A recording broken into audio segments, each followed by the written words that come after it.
Hello दोस्तों, स्वागत है आपका आज के एक न्यू ब्लॉग में। तो फ्रेंड्स, इस वीडियो में देखने वाले हैं कि अगर कोई भी पुलिस ऑफिसर किसी भी अपराध की, ऑफेंस की रिपोर्ट लिखने से अगर मना करे तो इस केस में आप क्या कर सकते हैं। तो इसी वीडियो में देखने वाले हैं कि कुछ एफआईआर से संबंधित कुछ लीगल राइट्स के यानी कानूनी अधिकार के बारे में। तो दोस्तों, जब भी कोई कॉग्निजेबल ऑफेंस होता है यानी कि संगीन अपराध होता है, तो उस केस में पुलिस का काम है कि वो इस तरह के अपराध की रिपोर्ट बनाकर अपने एफआईआर में, रजिस्टर में दर्ज करे। और इसका जो प्रोविजन है वो दिया गया है सीआरपीसी के अंडर सेक्शन 154 में, जिसको हम इस तरह की इंफॉर्मेशन को एफआईआर भी कहते हैं। और लोगों के माइंड में ये नॉर्मली एक डाउट होता है कि किसी मामले को जब भी रिपोर्ट है उसी थाने में की जाए जिस थाने के जुरिडिक्शन में कोई घटना हुई है, कोई अपराध हुआ है।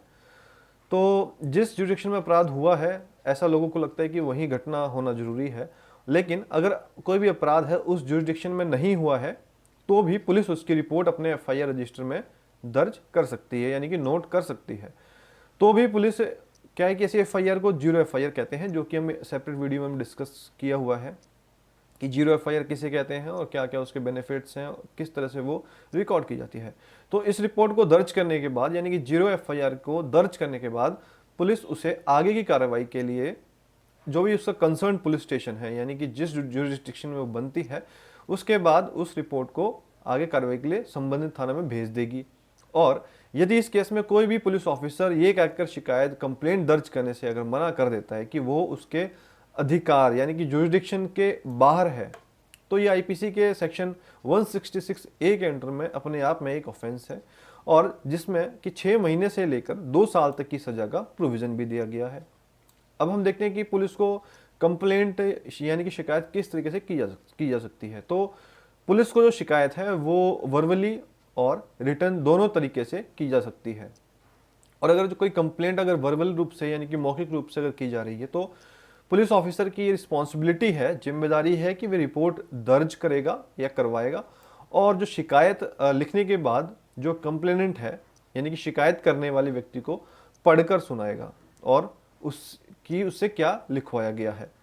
इसके बाद शिकायत करने वाले व्यक्ति के उसके सिग्नेचर होंगे और उस कंप्लेंट की एक कॉपी उसको फ्री ऑफ कॉस्ट दी जाएगी,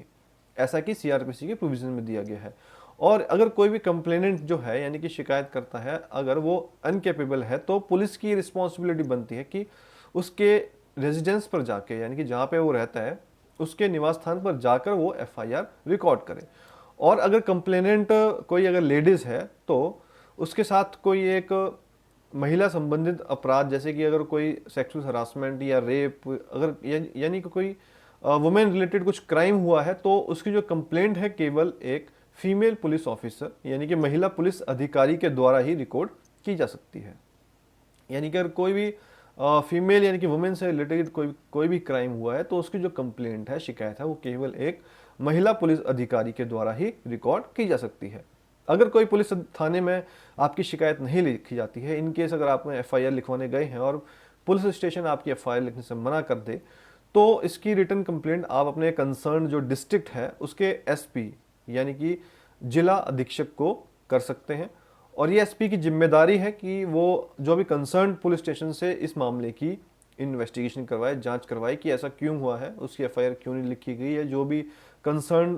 कंप्लेंट होगी, ये एसपी की रिस्पॉन्सिबिलिटी है कि वो इस मामले में आगे जांच करेगा। लेकिन फिर भी अगर किसी रीज़न से अगर आपकी एफआईआर नहीं लिखी जाती है, यानी कि आपने अगर एसपी को भी नोटिस किया है, इनके इन्फॉर्मेशन में भी अगर बात डाली है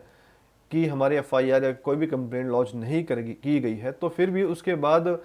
सीआरपीसी के अंडर सेक्शन 156(3) यानी कि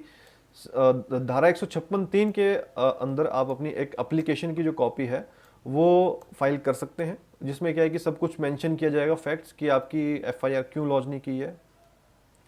तो इसमें क्या है कि सेक्शन 156(3) के अंदर आप अपनी एक एप्लीकेशन यानी कि जो बना के अपने जो आसपास में, और दूसरी कॉपी जो आपने आस में पुलिस स्टेशन में दी है, यानी कि उस 156(3) में आप वो एप्लीकेशन भी लगाएंगे जो कि अपने अपने एसपी को दी थी। उसके साथ बिफोर द जुडिशियल मजिस्ट्रेट आपको एक एप्लीकेशन फाइल करनी होगी अपने वकील के द्वारा। और जो जुडिशियल मजिस्ट्रेट है उसका ये राइट है और पावर है कि वो पुलिस को फर्स्ट इंफॉर्मेशन रिपोर्ट दर्ज करने को कह सकता है। यानी कि सेक्शन 156(3) के अंदर अगर कोई भी आपकी एफआईआर दर्ज नहीं की जा रही है पुलिस के द्वारा और आपने एसपी को भी इन्फॉर्म किया है लेकिन आपकी एफआईआर फिर भी अगर लॉन्च नहीं की जा रही है, तो आपके पास रेमेडी है कि आप डायरेक्ट कोर्ट में जुडिशियल मजिस्ट्रेट के पास एप्लीकेशन लगा सकते हैं 156(3) के अंतर्गत, जिसमें कि आप पूरे ब्रीफ फैक्ट्स मेंशन करेंगे कि क्या क्या आपके साथ हैपन हुआ है, क्या क्या घटना हुई है और कब कब आपने कंप्लेंट दर्ज करने की कोशिश की लेकिन उन्होंने नहीं की है। अब वो किसी भी रीजन से हो सकता है, या तो दूसरी पार्टी के दबाव में आके नहीं की है या फिर पुलिस की लापरवाही, कुछ भी केस हो सकता है। और सेकंड, आपने एसपी को भी इन्फॉर्म किया बट वहाँ से भी कोई एक्शन नहीं लिया गया, तो उसके बाद आपके पास जो लास्ट रेमेडी वो है कि आप जुडिशियल मजिस्ट्रेट को अप्रोच कर सकते हैं और on the basis of facts and circumstances, यानी कि आपके केस के हालात को देखते हुए जो जुडिशियल मजिस्ट्रेट है वो पुलिस स्टेशन को डायरेक्ट करेगा कि एफआईआर लॉन्च की जाए। इसी से रिलेटेड हम देखते हैं कि 12 नवंबर 2013 को Lalita versus state of UP के केस में इंडिया के सुप्रीम कोर्ट में एक 5 जजेस बेंच ने, कॉन्स्टिट्यूशन बेंच ने कहा है कि एफआईआर रजिस्ट्रेशन के लिए बेहद इंपॉर्टेंट डायरेक्शंस जारी किए थे और इसमें कहा गया था कि सीआरपीसी के सेक्शन 154 के अंडर जो भी कॉग्निजेबल ऑफेंस की जानकारी मिलने पर पुलिस को बिना किसी प्रारंभिक जांच किए अनिवार्य रूप से एफआईआर दर्ज करनी होगी, यानी कि बिना किसी प्राइमरी इन्वेस्टिगेशन के पुलिस की ये ड्यूटी है कि उसको एफआईआर रिकॉर्ड करनी होगी। और अगर फिर भी कोई पुलिस ऑफिसर कॉग्निजेबल ऑफेंस की जानकारी मिलने पर एफआईआर रजिस्टर नहीं करता है तो उसके खिलाफ कार्रवाई हो। इस विषय पर किसी भी कंसल्टेशन से करने के लिए आप अपने वकील को संपर्क कर सकते हैं कि जो भी, क्योंकि इस जजमेंट्स को भी साइड करना जरूरी है अगर आपकी एफआईआर लॉन्च नहीं की जा रही है, क्योंकि ये जो जजमेंट है ये सपोर्ट करती है सेक्शन 156(3) के अंडर में अगर आप एप्लीकेशन फाइल करने जा रहे हैं और उसी से रिलेटेड एक कंसेप्ट है। तो इसीलिए इस जजमेंट पे भी जरूर फोकस करें, Lalita versus state of UP जो कि 2013 में पास की गई थी। और अगर आपकी एफआईआर नहीं लिखी जाती पुलिस के द्वारा तो आप जुडिशियल मजिस्ट्रेट के पास सेक्शन 156(3) की एप्लीकेशन लगा सकते हैं। और रेफरेंस के लिए आप जो हमने जजमेंट आपसे शेयर की Lalita versus state of UP, तो ये जजमेंट आप कोट करके कर सकते हैं और जजमेंट की डेट है 12 नवंबर 2013। तो दोस्तों ये था आज का व्लॉग। उम्मीद करता हूँ आपको व्लॉग पसंद आया है और इसी तरह की लीगल इन्फॉर्मेशन पाने के लिए आप हमारे चैनल को सब्सक्राइब कर सकते हैं। अगर नहीं किया तो जल्दी मिलते हैं एक न्यू वीडियो।